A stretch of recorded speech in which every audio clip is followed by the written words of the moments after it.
La 15e journée du sommeil ce vendredi, donc demain, est dédiée au thème sommeil et nutrition. Avec nous, Roland Seibert, vous êtes médecin. Ravi, j'espère que vous allez me donner plein de bons conseils, voilà, pour avoir une bonne hygiène de vie et bien dormir. Lorsque des patients, des gens viennent vous consulter, quels sont les principaux maux dont ils se plaignent? Alors les principaux maux sont la fatigue, la somnolence, mais ce peut être exactement l'inverse, à savoir des patients qui ne dorment pas, qui ont du mal à s'endormir, des insomnies. Donc ils viennent vous voir et vous allez essayer d'identifier. Est-ce qu'on a tous plus ou moins les mêmes besoins? Non, on n'a pas du tout les mêmes besoins. On appelle ça le chronotype. Il existe différents chronotypes. Des courts dormeurs, intermédiaires, des longs dormeurs, des gens qui sont plutôt couche tôt, d'autres couche tard, lever tôt, lever tard. On mélange un peu tout ça et on a nos différents groupes. On n'est pas tous égaux face au sommeil. On n'est pas tous égaux face au sommeil. On est égaux dans un groupe. Oui. Alors vous, Mélodie, vous dormez combien d'heures par nuit? Autour de 7. Voilà, moi autour de 6 maxi. Un court dormeur, une dormeuse de durée intermédiaire. Monsieur Poulain, combien d'heures? 7 à 8. Ouais, vous aimez bien dormir. Un bon dormeur. Voilà. Si Monsieur Poulain a ses 7-8 heures, c'est bon. S'il a ses 7-8 heures, c'est bon, et si la qualité de son sommeil durant ces 7-8 heures est bonne, à ce moment-là, il se sentira en forme le matin. Et qualité du sommeil, ça veut dire quoi, si vous dites Alors, qualité du sommeil, ça veut dire que durant son sommeil, a-t-il des pathologies, respire-t-il correctement, ne bouge-t-il pas trop, c'est des choses qui doivent nous alerter. Voilà, qui doivent nous alerter. Est-ce qu'il y a une incidence de l'alimentation sur le sommeil? Oui, il y a une incidence de l'alimentation. On s'est rendu compte que certains aliments pouvaient faciliter le sommeil, d'autres faciliter la vigilance. Manger trop tard pouvait certes nous pousser à nous endormir facilement, mais nous conduisait à avoir un fort mauvais sommeil. Donc il s'agit de manger 2-3 heures avant d'aller se coucher, plutôt un repas léger, parce que le tube digestif ne fonctionne pas de la même manière le jour et la nuit. Qu'est-ce qu'il faut proscrire éventuellement le soir comme repas? Les repas trop lourds. Les repas trop lourds avec des sauces, des graisses, l'alcool, malfois, pas trop, et puis les excitants, le café, ce genre de choses. Tabac, alcool, café, c'est le trio, le tiercé gagnant pour pas bien dormir, c'est ça? Pas seulement pour pas bien dormir, je crois.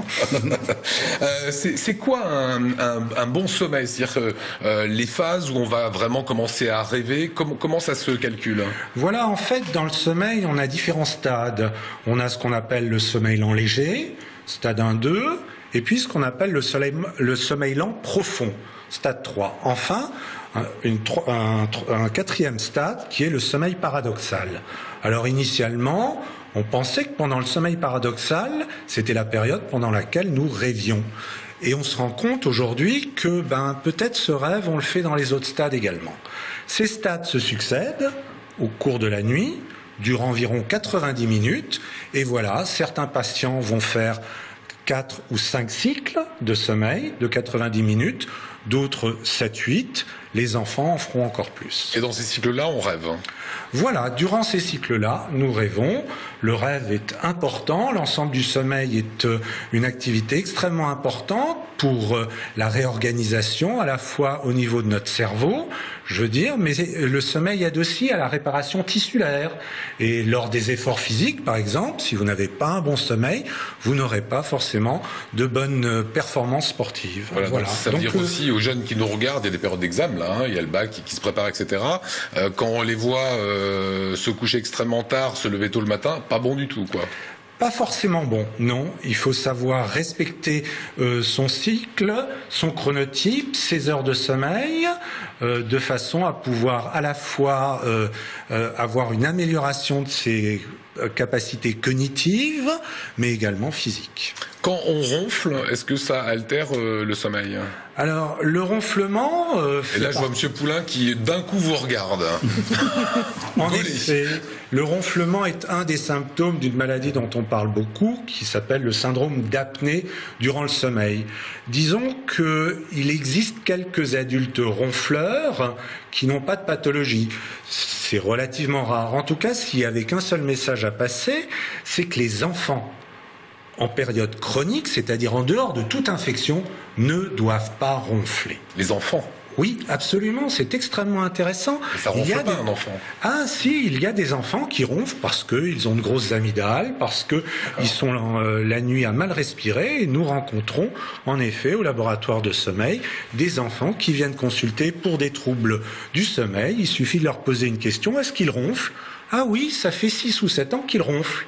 Eh ben voilà un signe chez l'enfant qui doit rendre les parents extrêmement vigilants. Un enfant, en dehors d'une période d'infection, ne doit pas ronfler. C'est extrêmement important. C'est une alerte. Adulte, voilà, c'est une alerte. Pour un adulte, c'est un petit peu plus compliqué. Roland Siebert, à partir de demain, cette grande journée d'information, on l'a mis au pluriel puisqu'il y aura plein d'informations sur ce sommeil. Qu'est-ce que les gens vont y trouver dans le village de l'information le matin? Alors dans le village de l'information, qui se passera dans le hall de la clinique Saint-François, il y aura des stands, on aura plusieurs stands qui vont justement explorer et expliquer aux gens qui vont venir des pathologies, les pathologies du sommeil de l'enfant, l'hygiène de sommeil, on va parler également de luminothérapie, on parlera de sommeil et d'anxiété, parce que l'anxiété, le stress, la façon dont on vit notre quotidien peut interférer de façon vraiment importante sur notre qualité de sommeil. Il y aura 2-3 petites conférences, l'une justement sur sommeil et anxiété, sommeil et nutrition parce que c'est le sujet national de la journée du sommeil demain, et puis une petite conférence sur les modalités d'enregistrement des patients, comment on enregistre le sommeil. Donc on a bien compris, on mange et on dort 3 heures après, mais voilà, il faut laisser un petit peu le temps de la digestion. Pas de café le soir, hein. C'est préférable. Voilà, et un petit verre de vin. Pendant le repas. Avec modération. Avec modération.